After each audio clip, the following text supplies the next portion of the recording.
અમદાવાદમાં બિલ્ડર પર હુમલો અને ફાયરિંગનો જે મામલો હતો, હુમલાના આરોપી રાજેન્દ્ર સોલંકીએ ફરિયાદ નોંધાવી છે।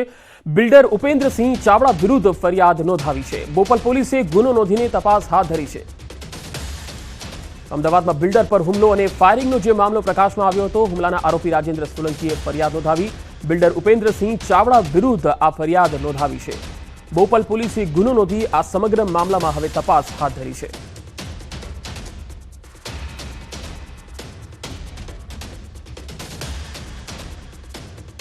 आदिवासी संस्कृतिनी झांकी करावतो छोटाउदेपुरना कवांटना घेरनो मेळो योजायो। आदिवासी विस्तारोमां होळीना पावन पर्वे एक सप्ताह सुधी अलग अलग मेळाओ योजाता होय छे, जेमां सौथी मोटो अने सुप्रसिद्ध कवांटनो मेळो गणाय छे। उच्च अभ्यास के कमाणी माटे वतन छोड़ी दूर वसेला आदिवासीओ दर वर्षे मेळा समये वतन परत फरे छे अने मेळानी तैयारीओमां पण लागी जाय छे।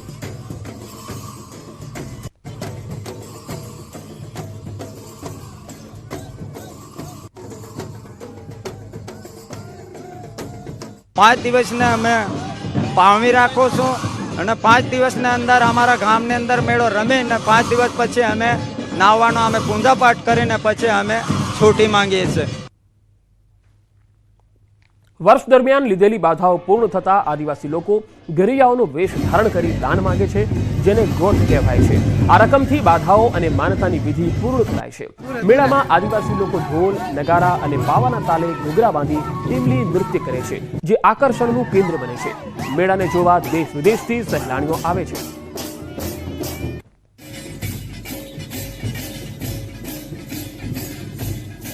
अलग अलग गामोनी जे टीमो छे, जे घेरैया बनेला होय छे अने ए दरेक टीमो एक जग्याए भेगी थती होय छे, एने घेरनो मेळो तरीके उजववामां आवे छे अने घेरनो मेळो कहेवामां आवे छे।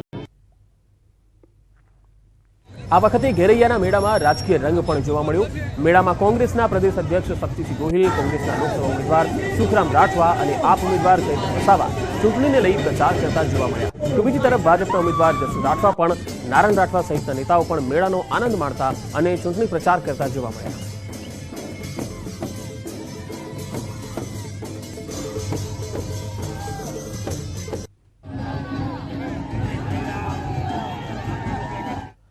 તમે કહેવત તો સાંભળી જ હશે કે કંઈ પણ શીખવા માટે કોઈ ઉંમર હોતી નથી। સુરતના રાંદેર વિસ્તારના 80 વર્ષીય બકુલા પટેલે આ કહેવતને સાર્થક કરી બતાવી। બકુલા પટેલ આજે 80 વર્ષની ઉંમરે પણ નવયુવાનોને માત આપે છે।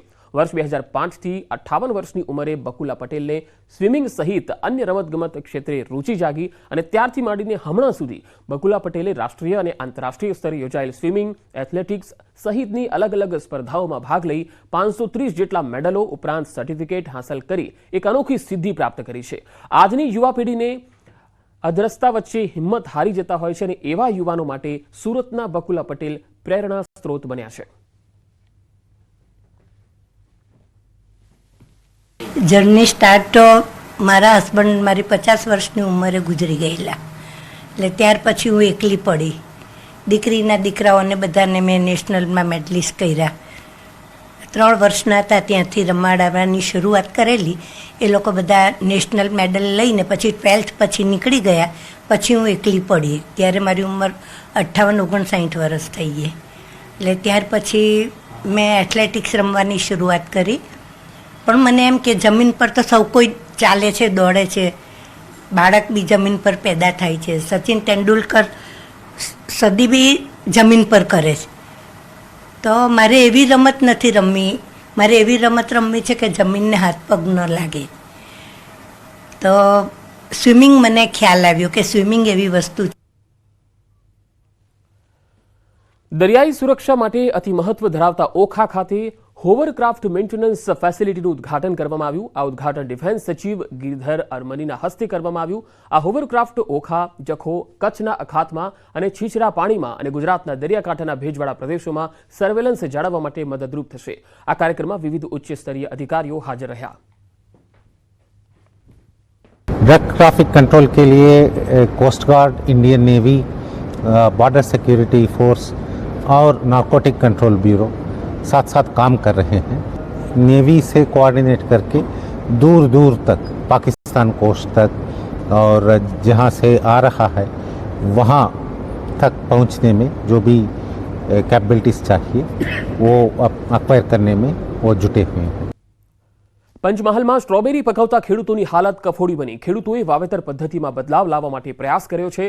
હાલ સ્ટ્રોબેરીનો પાક સારા પ્રમાણમાં થયો છે, પરંતુ ઉનાળાના કારણે પાક સુકાઈ રહ્યો છે। ખેડૂતો પાસે ગ્રીન નેટ નથી। ગ્રીન નેટના ભાવે ખેડૂતો હાલાકી ભોગવે છે। ખેડૂતોને ગોધરા ખાતે સ્ટ્રોબેરીના સારા ભાવ પણ મળી રહ્યા છે। ખેડૂતોની માંગ છે કે સરકાર સહાય ચૂકવે, જેથી સ્ટ્રોબેરીનું જે વાવેતર થાય છે તે નિષ્ફળ ન જાય।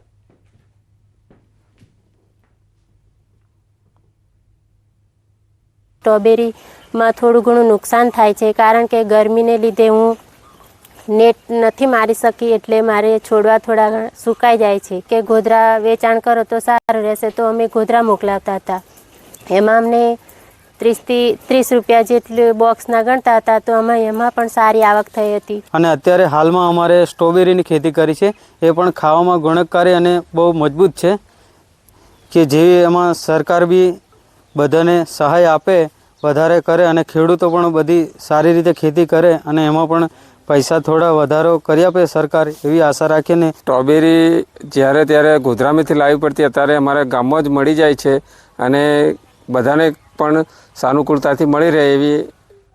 આગળ વધુ સમાચારો પર નજર કરીશું। હાલ રોકાઈશું એક બ્રેક માટે।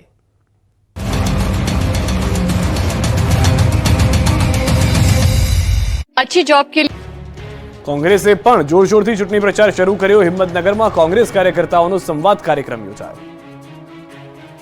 કોંગ્રેસના દિગ્ગજ નેતાઓ ખરા સમયે જ કોંગ્રેસ છોડીને ભાજપમાં પડી ગયા અને લોકસભા ચૂંટણી પહેલા કોંગ્રેસને ડેમેજ કંટ્રોલમાં લાગવું પડ્યું। આ દરમિયાન સાબરકાંઠા લોકસભા બેઠક માટે કોંગ્રેસે જોરશોરથી ચૂંટણી પ્રચાર શરૂ કરી દીધો છે।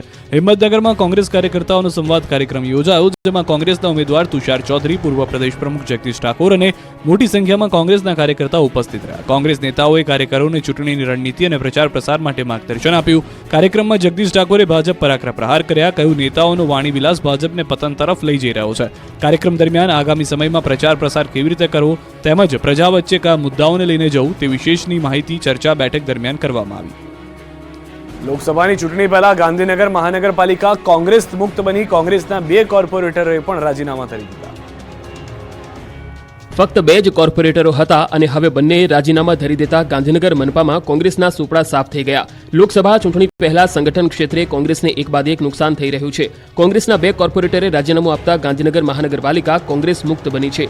કોંગ્રેસના અંકિત બારોટ અને ગજેન્દ્રસિંહ વાઘેલા ભાજપમાં જોડાશે। ગાંધીનગર કોર્પોરેટરમાં કોંગ્રેસના ફક્ત 2 જ કોર્પોરેટર હતા। કોંગ્રેસના બંને કોર્પોરેટરના રાજીનામાથી મહાનગરપાલિકા કોંગ્રેસ મુક્ત બની ગઈ। વિકાસના કામોને વેગ મળે તે માટે બંને કોર્પોરેટરે કોંગ્રેસના પ્રાથમિક સભ્યપદેથી રાજીનામું આપ્યું હોવાનો દાવો કર્યો છે। સાથે જ લઘુમતીમાં હોવાથી વિકાસના કામો માટે કેટલીક મર્યાદાઓ નડતી હોવાનો પણ સ્વીકાર કર્યો। સાથે જ પોતાના વોર્ડના કાર્યકર્તાઓ અને વડીલો સાથે વાટાઘાટો બાદ જ કોંગ્રેસમાંથી રાજીનામું આપવાનો નિર્ણય લીધો હોવાનો પણ દાવો કર્યો।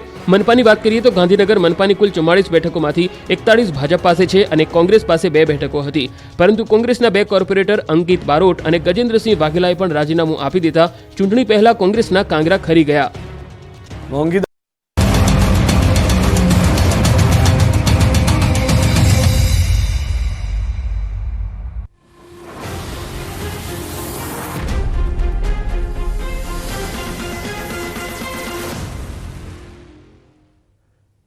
પ્રધાનમંત્રી નરેન્દ્ર મોદી અને કેન્દ્રીય ગૃહમંત્રી અમિત શાહનું વતન અને ગુજરાતની રાજકીય લેબોરેટરી કહેવાતી મહેસાણા લોકસભા બેઠક પર રાજકીય રંગ બરાબરનો જામ્યો છે। પાટીદારોના ગઢ કહેવાતી મહેસાણા બેઠક પર શારદાબેન પટેલે 5 વર્ષમાં કેટલો વિકાસ કર્યો છે? મહેસાણાની જનતા શારદાબેનના કામથી કેટલી ખુશ છે? શું શારદાબેન લોકોની અપેક્ષાઓ પર ખરા ઉતર્યા છે ખરા? હજુ મહેસાણાની જનતા શું છે અને શું ઈચ્છે છે? આ તમામ સવાલોના જવાબ જાણીશું અમારી વિશેષ રજૂઆત સાંસદના સરવૈયામાં।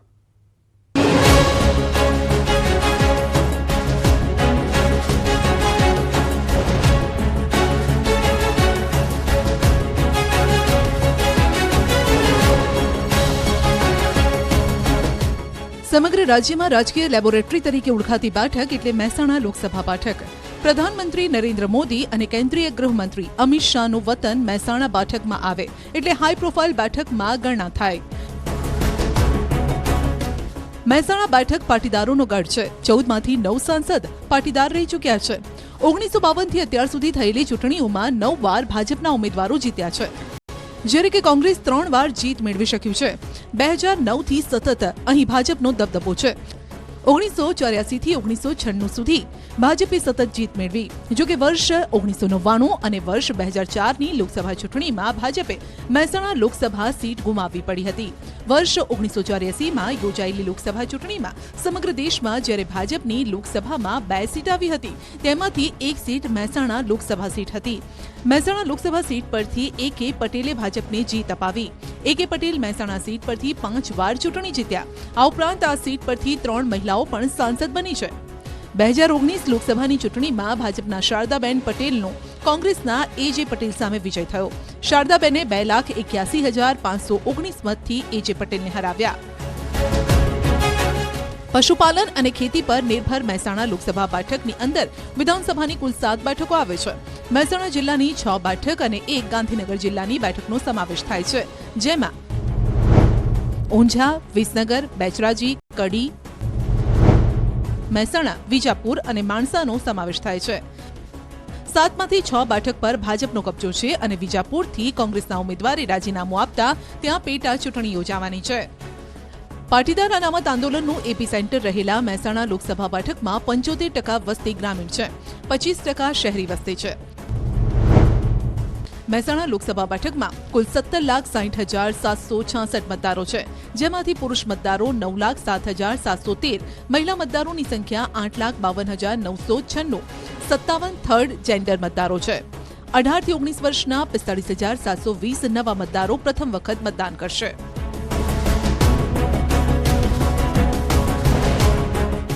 ઉત્તર ગુજરાતનું એપી સેન્ટર અને રાજકારણનું કેન્દ્ર કહેવાતા મહેસાણા લોકસભા સીટના પરિણામ પાટીદાર અને ઠાકોર ક્ષત્રિય મતદારો નક્કી કરે છે. આ બેઠક પર પાટીદારોની સંખ્યા 4 લાખ, ઠાકોર મતદારોની સંખ્યા 3 લાખ, દલિત મતદારોની સંખ્યા 1.29 લાખ અને મુસ્લિમ મતદારોની સંખ્યા 75,000 છે. 35 થી 40% પાટીદાર મતદારો છે, 25 થી 30% જેટલા ઠાકોર મતદારો અને અન્ય વસ્તી 40% છે. જ્ઞાતિ જાતિના સમીકરણોને ધ્યાનમાં રાખીને ભાજપ દર વખતે પટેલ ઉમેદવારને જ મેદાને ઉતારે છે. છેલ્લા 5 વર્ષમાં શારદાબેન પટેલે કરેલા કામથી જનતા કેટલી ખુશ છે તે જાણવાનો અમારી ટીમે પ્રયાસ કર્યો. ભાજપના સાંસદ પોતાના વચનો પર કેટલા ખરા ઉતર્યા છે તે સાંભળો જનતાના મુખેથી. ટોટલી બધા કામો અમે બહુ સારી પૂરી રીતે વિકસિત કરી ચૂક્યા છીએ, પરંતુ કોઈ જોટાણા તાલુકાને જે જરૂરી ન્યાય મળવો જોઈએ તે ન્યાય મળી શક્યો નથી. સરકાર અને વહીવટીતંત્ર દ્વારા સતત તાલુકાની ઉપેક્ષા થઈ રહી છે. લગભગ અહીંયા જોટાણા તાલુકો બન્યા પછી કોઈ પણ વિકાસના કાર્યો તો હજુ થયા જ નથી, કેમ કે વિકાસથી વંચિત તાલુકો છે. 10-12 વર્ષ થઈ ગયા, પણ જે પાયાના પ્રશ્નો જે હોવા જોઈએ વિકાસના, કે સારું આરોગ્ય જુઓ, લોકોને બીજું કંઈ નહીં જોતું, સારું આરોગ્ય જુઓ, સારું શિક્ષણ જુઓ અને રોજગારીની તક જુઓ, રોટી કપડા ઓર મકાન, તેનાથી કોઈ પણ વ્યક્તિ હોય એ તરી જતો હોય. પણ અહીંયા એ માલ્યું કે કશું અહીંયા જોટાણા તાલુકામાં, અહીંયા પ્રોપર તાલુકામાં કશું મળતું નથી. બીજી તરફ ભાજપના નેતાઓનો દાવો છે કે મહેસાણા વિકસિત બન્યું છે, જ્યારે કોંગ્રેસનું કહેવું છે કે વિકાસ માત્ર કાગળ પર છે. એમાં ONGC હોય, રેલવે હોય, રોડના પ્રોજેક્ટો છે, નેશનલ હાઈવે થયા છે, આ રીતે ખૂબ કામ થયા છે વિકાસના. કોંગ્રેસના સાંસદ અહીંયા 100% મળવાના છે. એનું કારણ છે કે આટલા વર્ષોથી ગુજરાતની રાજ સરકાર ને કેન્દ્રની સરકાર બંને હોવા છતાં મહેસાણા જિલ્લાનો જે વિકાસ થવો જોઈએ તે થયો નથી, તે આમ જનતા માને છે. તો આ વખતે 100% પ્રજા બેરોજગારી, મોંઘવારી, ડીઝલ પેટ્રોલના GSTનું ભારણ, સામાન્ય વેપારી વર્ગનું ભારણ, આ બધું જોઈને આ વખતે પ્રજા 100% કોંગ્રેસ તરફી વલણ રાખશે અને કોંગ્રેસનો જલવંત વિજય થશે. હવે સંસદની અંદર શારદાબેન પટેલની કામગીરીની વાત કરીએ. શારદાબેન છેલ્લા 5 વર્ષમાં સંસદમાં 95% હાજરી આપી ચૂક્યા છે. સાથે જ તેમણે 215 જેટલા સવાલ પૂછ્યા, 31 ડિબેટમાં ભાગ લીધો ને 7 કરોડ રૂપિયાની ગ્રાન્ટ વાપરી. આ વખતે ભાજપે ફરી પાટીદાર સમાજમાંથી આવતા હરિ પટેલને મહેસાણામાં કમળ ખીલવવાની જવાબદારી આપી છે.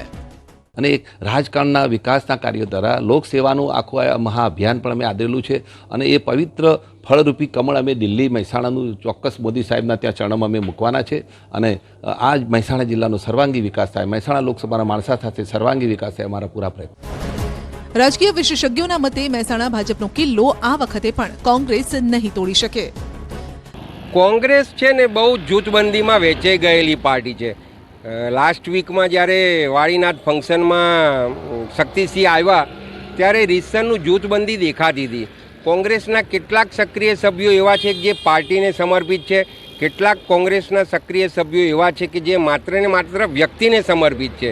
એમનો ગમતો વ્યક્તિ ના આવે, એમના કયા મુજબ ચાલે એવો વ્યક્તિ ના આવે, તો એના કારણે કોંગ્રેસની એન્ટી પાર્ટી મૂવમેન્ટ કરનારા ઘણા બધા જવાબદાર નેતાઓ, હોદ્દેદારો છે અને એનો સૌથી મોટો બેનિફિટ ભાજપને થાય છે. મહેસાણા બેઠક એવી બેઠક છે જ્યાં જનતાનો મૂળ પારખવો કોઈ પણ રાજકીય પાર્ટી માટે આસાન નથી. પ્રધાનમંત્રી મોદીનું વતન મહેસાણા છે. કેન્દ્રીય ગૃહપ્રધાનનું વતન પણ મહેસાણા લોકસભા બેઠકમાં સમાવિષ્ટ માણસા છે.